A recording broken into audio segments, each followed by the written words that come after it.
Welcome to the BS Your Way Through Life show. Super excited. Today I have an awesome guest. Today we're joined by Jeremy Horne, founder and CEO of Winny. Hello, Jeremy. It's a Hello. storytelling app, right? Designed to help families It, capture and preserve their most meaningful moments. So, yeah, go ahead and that's tell us about this. you nailed it perfectly. And so my life has been about telling stories in various ways. So a lot of my work has been the thing I get paid for essentially has been working with agencies, and ultimately you're telling the stories of brands, and everything essentially has a story behind it, and something that's stood out to me since many years ago when my grandparents, our family has moved a lot around the world over the years, and my grandparents, I had one set in New Zealand. We were in Australia. I had another set in Manchester in the UK. So we didn't get to see them all the time, but we became really good at kind of communicating. And literally, we would send audio tapes. This literally dates me here, but we would send audio tapes in the mail to each other. And that's kind of how we would catch up. So it was like a very early version of podcasts, I guess, or Audible. But I think what I learned as a kid was just the importance of connecting through stories. And I love that. my nana, yeah, my nana in the UK, her name was Winifred, a nice classic sort of 1920s old school name, and everyone called her Winnie. Which is why I've named Winnie.chat, the app, after my nana, is because she was such an amazing Oh, storyteller. that's sweet. I was going to wonder, where'd you come up with the name? That's so cute. Yeah. Well, again, and everything has a story, and it gives it meaning, right? I mean, that's the point, It is that does. stories give everything meaning. And the reason why we have a penguin as a mascot is my son is a mad fan of penguins. And again, I love there's a it. story behind that. My mum gave him just a very basic little penguin toy that she'd picked up on the way around to the house once, and it became his favorite toy for no particular reason. And then a couple of years ago, we were in New Zealand, and there was a penguin that had been washed up on the shore. So we Oh. rescued, or at least I hope you rescued. We got it as far as the ranger, this penguin. So again, it gives it more meaning by having stories. So this kind of, I think, perhaps goes back to your original question around stories, and why I've done Winnie and why I think it's important is because it's been a way of connecting within our family for as long as I can remember, going back to the old days of sending tapes, and then eventually we'd have these long distance calls, and my granddad would be in the background complaining about how expensive these calls were, and then obviously eventually now we're at the point where we can do things like this, where you've got video and audio, and it's all free, and it's so much easier to communicate, and yet people are getting so much worse. They're losing the skill I at conversation and know. connection. Yeah. Right? Oh, So totally. Because, like, yeah, we have all this technology to where we can connect, but then, you know, I can't tell you because my aunt Jocelyn, she does family history, and she had thrown up my grandfather's, basically biography on the family history thing. And I got to read through it, and I just felt so connected to my whole family and my grandfather, and it meant so much to read his stories. And I think that we're yeah, doing too much of this and not enough actual yeah, sharing things that matter. we really are. We really are. I mean, that, like, there is a cost of convenience, and the cost of convenience for us and the ability to connect across so many channels and so easily, and to be able to fire off an emoji to each other and not have to take the effort, whether it's to sit down and write a letter, whatever Yeah. it might be.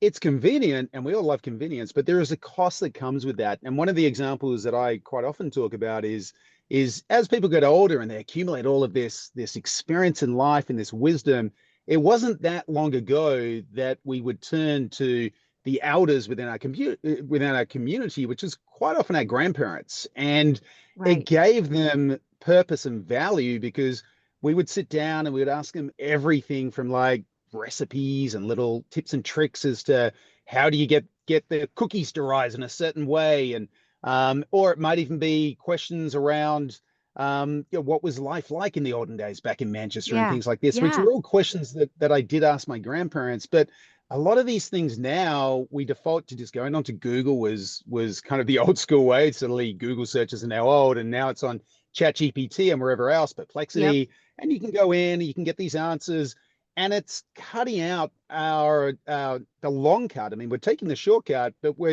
there's joy that comes through the long cut. I mean, quite often if you've got the Yeah, I chance to walk through know. the forest, yeah, and take a couple of hours to get from A to B, but you get the joy of walking through the forest and hearing the birds and seeing Yeah. unexpected things versus the quick route, which is a 12-lane highway, which is going to get you from A to B much faster. But Yep. I know which one I'd rather take every single day of the week. I'd much rather be taking that slow path. So I love technology. It's been my entire career. AI is wizardry. I mean, it's just incredible that Yeah. already we can sit there and have a conversation with a robot, and it feels to a certain extent, or at least it seems fairly human in its interaction. But and all of that is fascinating and useful, and all of those things. But it's very important that we're intentional about what we're missing out by using these convenient mediums, So and true. we need to be intentional about We it's just like our do. fitness. Because It's have you our intention is sorry. suffering, and also our attention is suffering. Like, our attention Oh, I spans like that. Yeah. are so short now. Like, people, Yeah. like, I make content, right? And I know if it's too long, people are just gonna be like, ugh, you know what I mean? So, Yeah. like, No, it's 100%. sad Yeah. because we need to have meaningful conversations, not just quick conversations all the time. Hey, I love that. I honestly couldn't have said it better. And it's again, it comes down to that intention. It's like if you are going to take the short route, you are going to take the 12-lane Yeah. highway, just be aware of what you're missing out. And it's got its purpose, it's got its reason, but just make time to invest in the things that do essentially bring health. And there's this wonderful term which has bubbled up called social health. And I don't know whether it's a term you're familiar with, but I think in my mind, it relates, not relates necessarily, but I think it kind of mirrors the mindfulness movement. So mindfulness wasn't really something in the mainstream 15, 20 years ago. I think a lot of people knew about meditation, but it still felt like Yeah. something that a group of people would do, and it wasn't something necessarily that you would do or if you're part of that group. And then this kind of mindfulness and meditation wave started to form, and apps like Calm and Headspace definitely help bring that into the mainstream. And I think that's what we're seeing around social health. And I think it goes back to we know that something's not quite right. We know we're missing out on something. And a friend recently called the term it's social hanger. So like when you're hungry for something, but you're kind of getting angry. It's this Yes. lack of social connection where we know we're missing out on, and we're getting a little angry. Like we're desperate for this strong human connection. We need it. I mean, Yes. it's not something that's optional in our lives. Like there's this wonderful study, which is the Harvard. It's the longest study of human behavior and impact.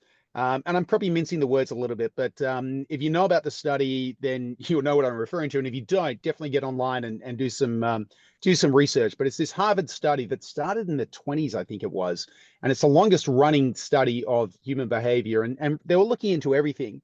They were looking into and it started out with just men, and it was this group of men, and they were juxtaposing um, a group of men who had come from essentially poverty with a group of men in Boston who were at university and had a more privileged life. And they were kind of comparing the two. And they studied them over many, many years. And it continues to this day, but they've now opened it up to a much wider group, and they've included women as well. But what it all boiled down to, it's really interesting. They say, look, we looked at everything from every which way to try and understand what was going to make people happy and healthy as they age through life, all the way down to various health metrics and everything else. And they said the thing that had the biggest impact was the strength of their relationships. And I just think it's fascinating that when we look at everything that you can be doing in terms of your overall health, it turns out, and this notion of social health is one of the things that has the biggest impact. And the beauty of it is, I mean, as much as I love exercise and you go to the gym and you hammer it out, and for the first 10 minutes, it feels, it's pretty hard to get through the door, and you're sweating, whatever else. It does feel good to a certain extent, but Right. nothing feels better than having an amazing conversation, right? Like nothing feels better That's than knowing, true. yeah, like what we're doing now. It's fun. It's like we're doing Exactly.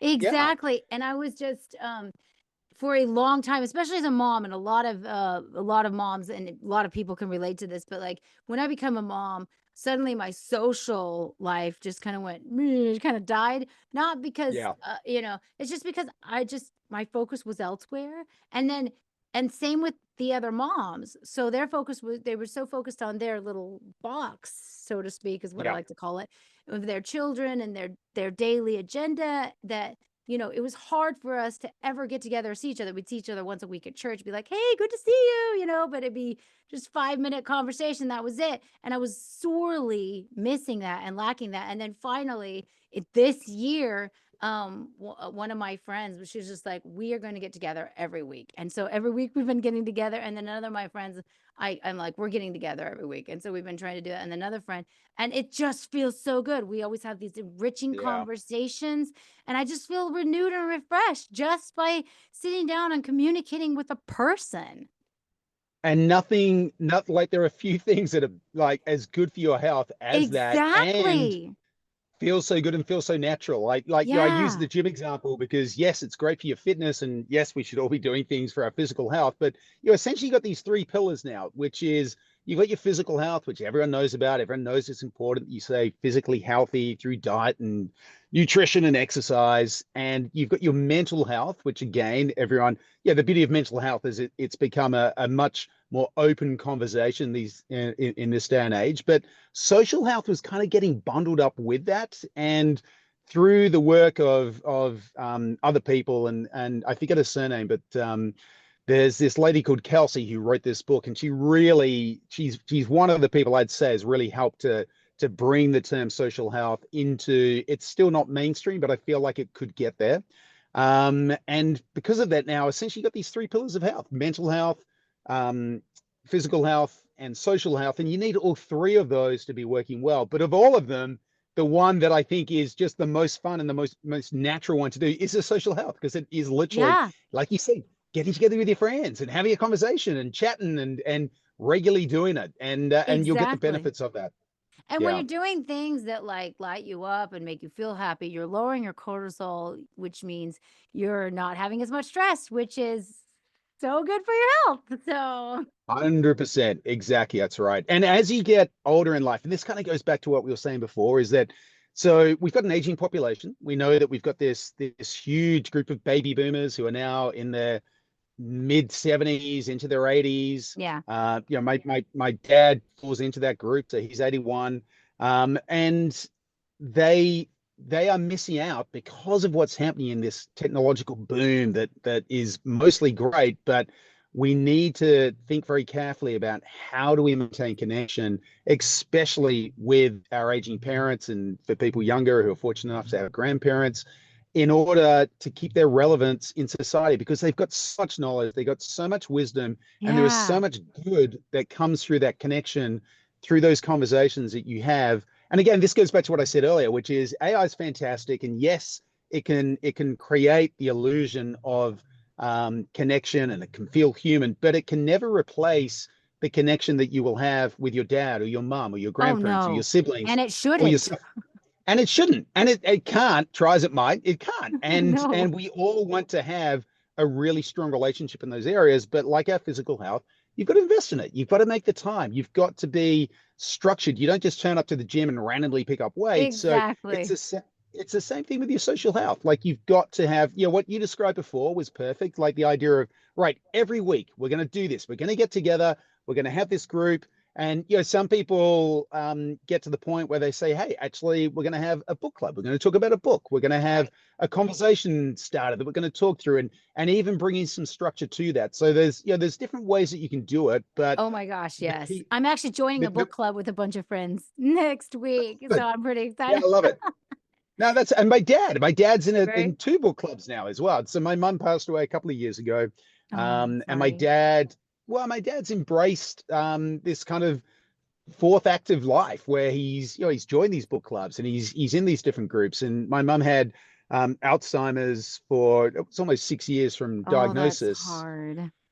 It is horrible. Like honestly, I talk about Alzheimer's as if you were an evil mastermind trying to come up with horrendous diseases that That would be it. you could.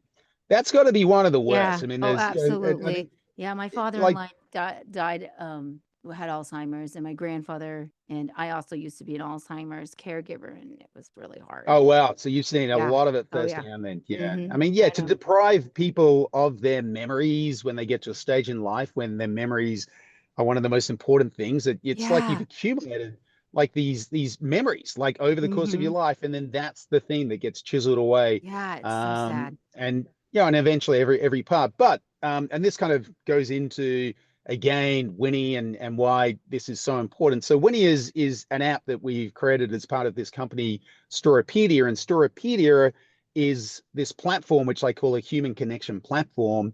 And it's kind of like the Wikipedia of human stories. So the idea is that we can connect people through stories, we can connect with places through stories, we connect with things through stories.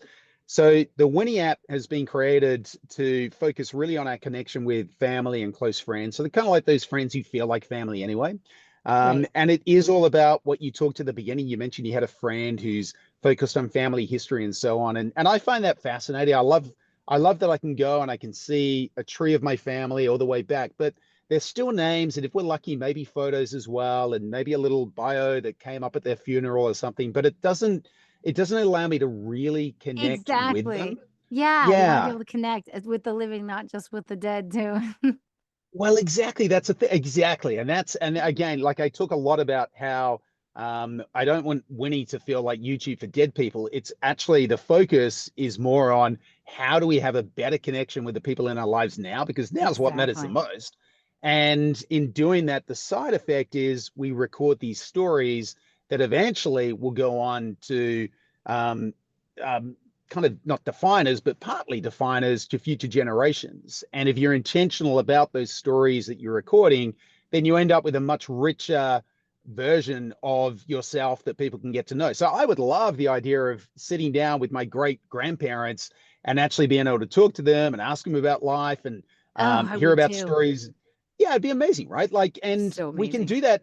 We can do that now for our great grandkids and our generations beyond. We're like we now live in a time when that's possible, Yeah. and there's different things that are allowing us to do it. There are books and things like that. And, I think the books are great, but like photo albums, they kind of sit there on the shelf and they get dusty. They're really important to you, but it's not like you're flicking through them every week. And I think the goal of Winnie is to make it easy and enjoyable to capture those stories from your families and friends and from yourself, and then to bring them back to you in ways that it comes to life within your life.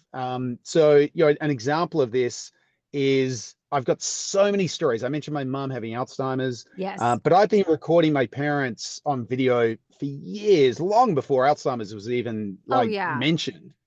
Yeah, so I've got all this wonderful video of my mum at her best, like, and she had a cracking sense of humor, and she's on video, and she sat there with my dad, a little bit like in When Harry Met Sally. I don't know whether you remember, like the couple sat there on the couch and they're Yeah. sort of chatting away. Yeah, I've got lots of that sort of stuff. So That's the awesome. personality of my mum is captured on video, and those stories now can live within Winnie, and my son can go in there and watch these stories of my mum, and he can hear her life tips and things like that. But we've actually taken it a step further where all of those stories now have been put together to create a version of my mum, which he can converse with. We can all converse with. So I can literally now go in and have a chat with my mum, and the conversations that we're having are all based on the stories that she shared. So, and I often talk about this when I'm talking with investors about what we're doing with Winnie and Storypedia, is that like it or not, there are going to be digital versions. There's going to be a digital Buffy that you probably haven't even endorsed because someone's just gone off and they've grabbed all your podcast content and they've Yeah, right? spun up a yeah, it's a version of you, and it'll be out there, and there'll be Yep, dozens. There'll be ones that based on your happens. Facebook, and well, there you go. And that's and we don't have control over that because that's like anything out there in the public domain now. People can grab and manipulate in any way they Right. want. Maybe down the Right. track we'll figure that out. But what I'm saying with Winnie is have the conversations because you get so much benefit out of that anyway with the people that you care most about. Record those stories, and then when you're ready, you can press a button and you can spin up Digital Buffy, and you can chat with Digital Buffy yourself. But you can endorse it to say this is the me, the digital me that will represent me many many years after I'm no longer around, and including now while I am around. Oh, that's And this is the cool. one. Yeah, and this is the one that I'm happy with, that I've kind of digitally signed because you've created all of the content that's gone into it, and it's not just some random person who's grabbed your podcast and written things into the Buffy You had knowledge control base to over try and it. make it. Yeah, exactly. You have control, and it's come out through this meaningful way of connecting. And so we've got that with my mum. And on one sense, it's kind of a little creepy because it's like, well, your mum's not here anymore, but here you are having a Yeah, it would be a conversation with little her. bit on one sense, but that's Yeah, cool. that's right. And but on the other sense, it's strangely comforting. And I actually think it's going Yeah. to go. I wish I could I do think that it with could my go the dad. way. Well, exactly. And that's the thing. I mean, and I think most of us wish that we had done these things earlier so that we do have videos. You know, at the very least, I just say to everyone, I'm like a broken record player, where I just say, look, just like use whatever you want to do. Like use Winnie because it's built for it. But like if it's just grabbing your video camera and recording your parents, just do it because once you've asked them some Yeah. questions, you've got it. Regardless of what happens in life, you'll always appreciate knowing that you've actually done that. And the other thing is, like, by asking them questions, it's like what we're doing now. You have that meaningful conversation. Like, suddenly they're Yeah. like, oh, wow, you care about my life. Like, you want to hear about it. And Yeah. so they love it. You'll enjoy it. Everyone wins. And your future generations will literally thank you for it because at some point, when someone's sitting around saying, geez, I wish I could have a chat with my great granddad, well, then through apps Yeah. like Witty and whatever, you'll be able to do it. So yeah, that's kind of the whole thing of what I'm up to and why I think it's important in a nutshell. That's beautiful. I love it so much. And it's also fun too to like find out stories because you mentioned earlier, I forget what it was what you said, but it spawned a thought in my head. I have a friend who they traditionally they cut their I think it was the chicken in half before putting it in the crock pot or the ham. It was a ham. They cut the ham in half before they put it in the crock pot. And and then they'd put the ham in. And then one day the daughter asked, "Why do you do that, mom?" And she's just like, "Well, it's because how my mother did it." And so then she called, well, she's like, "Well, why did grandma do it?" And she's like, "Well, I don't know. Let's ask." And so she called her mom and was like, "Why do you cut the ham in half?" And this is a real story. And she's just like, "Oh, because that's how my mother did it." Well, why did great grandma do it? And so she called her and said, "Why do you cut your ham in half before you put it in the crock pot?" And she's like, "Because my crock pot was too small to fit it." And it's just like knowing That's that brilliant. sometimes what traditions or things start as a family, you don't even know why. It's nice to have all the ways that we can to connect so that we can find out why we're doing certain things or whatever. And Yeah. I don't know, it's just Yeah. fun, right? Like this story Yeah. No, alone is well, fun. it is fun. And that sense of family connection and tradition. And you mentioned it at the start that you had this view now of your family history and so on, and it gives you a sense of connection to Yeah. your upbringing, your ancestors. So there was a study that was done, I think it was the early 2010s, and there was this wonderful article that was written up in the New York Times all about it. But essentially, they showed that children who had a strong connection to their family history were more resilient. They Yes. generally had, in a nutshell, just better mental health. And it's Yes. well, and it comes down to the fact that there's an anchor to where they came from, and there's this kind of inherent desire to want to maintain some of those traditions, even if it's entirely subconscious. It's like if your great granddad was somebody, or your great grandmother who did these amazing things, or at least things that seem amazing to them at the Yeah. time, they were just the things they did, and you think, well, if they could do that, then I can do this. So it gives you Yeah. this sense of like, I come from that bloodline. They did these amazing things. Yeah, I've got these incredible stories within my family of like, especially during the war, right? Like anyone in Europe, particularly, and obviously America as well, but during the Second World War, which I was chatting with my grandparents and they lived through it. And I hear these stories. I'm like, wow, like if you guys were dealing with that, it's like it doesn't matter what's going on for me today. It's like I got too many emails to read, whatever. Like it does not compare. So it's like if you could get through that, I can get through this, whatever it might be. And so that connection to your family history, it really offers way more value than we even realize. For that exact reason. Yeah, it really does. Cause, you know, my my own dad, I the I wish that there was more written about him and that there was more said because I would love to just sit down and read his life. Like what as a child, I know some things obviously because he'd tell us stories, but I don't know all the stories. And I know my Yeah. mom had an interesting life, and I still don't even know all her stories, and she's still living. But the time that we take to sit down and actually have those conversations is so few and far between. Yeah, no, exactly. And look, again, it goes back to what you said about catching up with your friends before. It's like all of a sudden you get to an age in life where you realize that there are just not enough hours in the day to do Yeah. everything. And just like going to the gym, you've got to carve that time out Yep. intentionally to say, You just have to make it this is happen. the time. Yeah, you really do. Like I'm going to put aside an hour a week where I'm going to interview my mum. We're going to sit down Yeah. and you don't have to, like, you don't have to record it, but at least have that conversation. And if it feels right, pull out whatever it is that you choose to record it in, and start capturing it. Because, and the reason why I think the recordings are so important is because down the track, someone within your family is going to say, hey, I would love to hear that story firsthand or secondhand recorded from Nana or whoever it might be. And it's so nice to know that you've got that in a way that they can easily Yeah. access it. And that's really what I am trying to solve with Winnie, is that there is so much friction at the moment in terms of trying to do it. One is finding the time. Then it's like, well, how do I record it? Where do I leave it? Does it just live on my phone in the iCloud? Does it go onto YouTube and just get lost amongst all the noise of everything else? Or is it, so where do these things live? And really that's what we're trying to do with having Storopedia as this human connection platform and having all these Right. different ways of helping people to connect, and then having Winnie as the place that you go to watch these stories and engage with them, whether it's your family ones or your friend ones, or if people want to save things and make it public. Life tips is something that seems to be bubbling up. People quite like the idea of sharing a life tip, and it doesn't need to be necessarily your family that has to hear it. People quite like having these things out there in the world as well. Yeah, that's true. That is so true. And family is the most I would like to argue that it's the most important thing in our life. It really is. It And is. and It there is. is people out there obviously that maybe didn't quote unquote have a traditional family, or maybe they were, put up for adoption or whatever, but we can create our own family even despite Exactly. that, and it's the most important thing, and we all need that. We all need that. Yeah. And even, finding out, cuz I think it also gives us a sense of who we are, and helps us feel grounded. So, Yeah. what advice would you give to families who feel disconnected? What's your number one advice that you give to families? Anybody who asks you this, who feel disconnected and want to rebuild their emotional bonds? Because a lot of family, Yeah. It there's a lot of drama in families.